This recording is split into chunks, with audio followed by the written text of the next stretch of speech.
व्यक्ति जो चाहे बन सकता है यदि वह विश्वास के साथ इच्छित वस्तु पर लगातार चिंतन करे।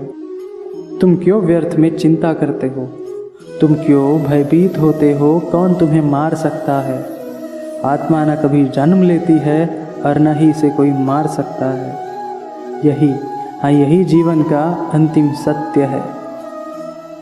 कर्म करो, फल की अभिलाषा मत करो। क्रोध से भ्रम पैदा होता है, भ्रम से बुद्धि व्यग्र होती है। जब बुद्धि व्यग्र होती है तब तर्क नष्ट हो जाता है। जब तर्क नष्ट होता है तभी व्यक्ति का पतन हो जाता है। जो कोई भी जिस किसी भी देवता की पूजा विश्वास के साथ करने की इच्छा रखता है, मैं उसका विश्वास उसी देवता में दृढ़ कर देता हूँ। जो हुआ वह अच्छा हुआ, जो हो रहा है वह अच्छा ही हो रहा है, और जो होगा वो भी अच्छा ही होगा। नरक के 3 द्वार होते हैं, वासना, क्रोध और लालच। कर्म मुझे बांधता नहीं, क्योंकि मुझे कर्म के प्रतिफल की कोई इच्छा नहीं। समय से पहले और भाग्य से अधिक कभी किसी को कुछ नहीं मिलता है। प्रबुद्ध व्यक्ति सिवाय ईश्वर के किसी और पर निर्भर नहीं रहता। हम दोनों ने कई जन्म लिए हैं, मुझे याद है, लेकिन तुम्हें नहीं। मैं सभी प्राणियों को एक समान रूप से देखता हूँ। मेरे लिए न कोई कम प्रिय है न कोई ज़्यादा, लेकिन जो मनुष्य मेरी प्रेम पूर्वक आराधना करते हैं वो मेरे भीतर रहते हैं और मैं उनके जीवन में आता हूँ। सदैव संदेह करने वाले व्यक्ति के लिए प्रसन्नता ना इस लोक में है और ना ही कहीं और। अपकीर्ति मृत्यु से भी बुरी है। अपने परम भक्तों जो हमेशा मेरा स्मरण या एक चित्त मन से मेरा पूजन करते हैं, मैं व्यक्तिगत रूप से उनके कल्याण का उत्तरदायित्व लेता हूँ। तुम्हारा क्या गया जो तुम रोते हो? तुम क्या लाए थे जो तुमने खो दिया? तुमने क्या पैदा किया था जो नष्ट हो गया? तुमने जो लिया यहीं से लिया, जो दिया यहीं पर दिया। जो आज तुम्हारा है कल किसी और का होगा, क्योंकि परिवर्तन ही संसार का नियम है। जन्म लेने वाले के लिए मृत्यु उतनी ही निश्चित है जितना कि मृत होने वाले के लिए जन्म लेना। इसलिए जो अपरिहार्य है उस पर शोक मत करो। केवल भाग्यशाली योद्धा ही ऐसा युद्ध लड़ने का अवसर पाते हैं जो स्वर्ग के द्वार के समान है। मनुष्य को जीवन की चुनौतियों से भागना नहीं चाहिए और न ही भाग्य और ईश्वर की इच्छा जैसे बहानों का प्रयोग करना चाहिए। ज्ञानी व्यक्ति ज्ञान और कर्म को एक रूप में देखता है, वह सही मायने में देखता है। जो होने वाला है वो होकर ही रहता है और जो नहीं होने वाला वह कभी नहीं होता। ऐसा निश्चय जिनकी बुद्धि में होता है उन्हें चिंता कभी नहीं सताती।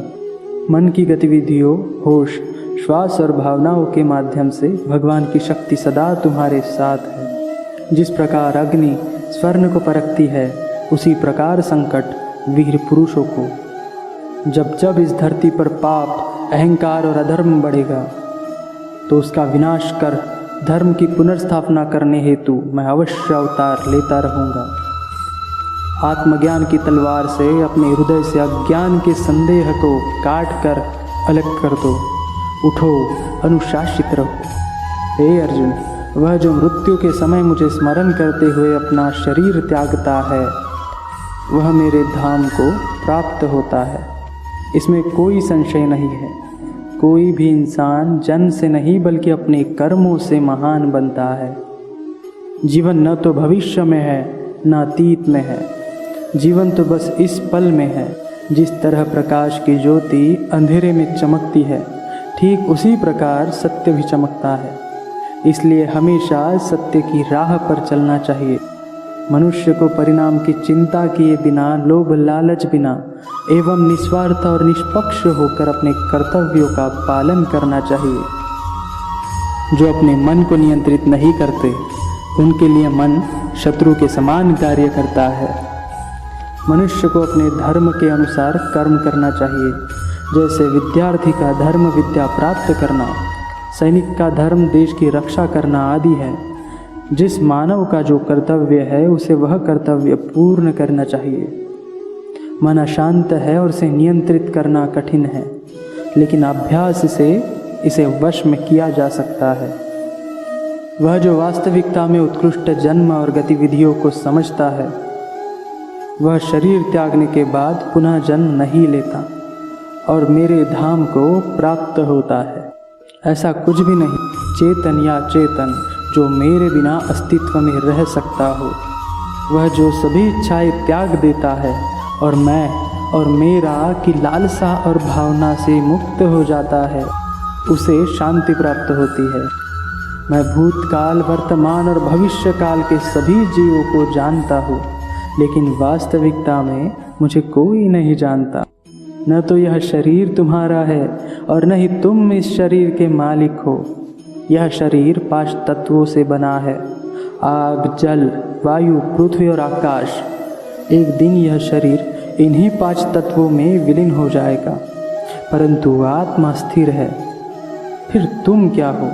मेरे लिए ना कोई घृणित है ना प्रिय, किंतु जो व्यक्ति भक्ति के साथ मेरी पूजा करते हैं वो मेरे साथ है और मैं भी उन्हीं के साथ हूँ। श्री कृष्ण भगवान से अच्छा मोटिवेशन, प्रेरणा और कहाँ मिल सकती है? तो कृपया इस वीडियो को लाइक और शेयर करें एंड मोटिव मॉन्क को सब्सक्राइब ज़रूर करें। ऐसे वीडियो पाने के लिए बेल आइकन भी दबाएं। Thank you so much. धन्यवाद।